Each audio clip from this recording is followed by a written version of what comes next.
Much has changed in Egypt in the last 10 months, but Sunday in Cairo was a day of déjà vu.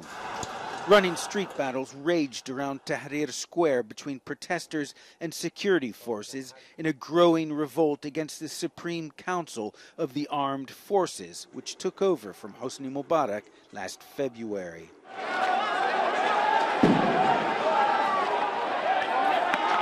Tear gas and rocks flew fast and furious. Security forces fired upon protesters with hard rubber pellets like these. This is what the police of Egypt are using against us, says Zahra. They're killing the youth of Egypt, shooting them in the eyes. I tell her, we were here on January 25th. It was the same scene. What has changed? Nothing has changed, she responds. We've gone backwards. The military council is garbage. Mubarak is still alive and well, and the people are dying. Shouts this man. Mubarak is running the military council and the whole country from prison.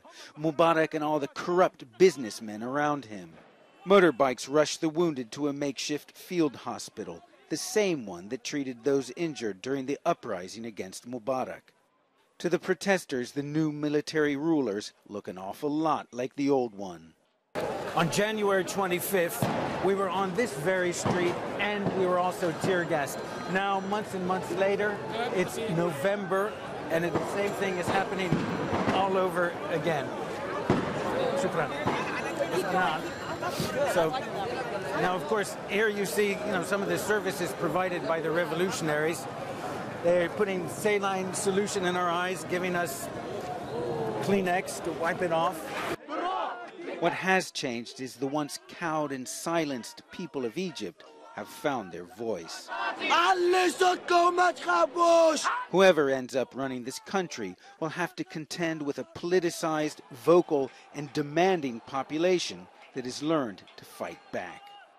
In a statement, the government said people have the right to protest peacefully as long as they don't commit acts that threaten Egypt's stability.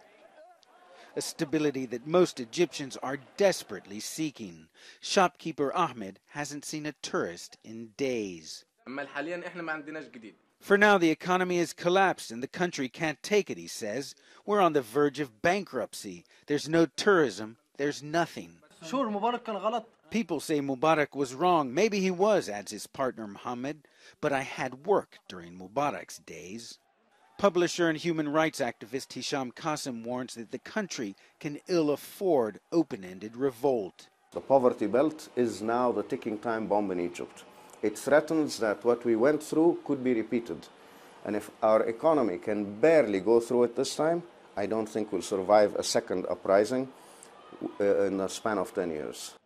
On November 28th, Egypt will begin voting for a new parliament. It may herald a new dawn, but with Tahrir Square once more a battleground, the country seems to be stuck in unending revolution.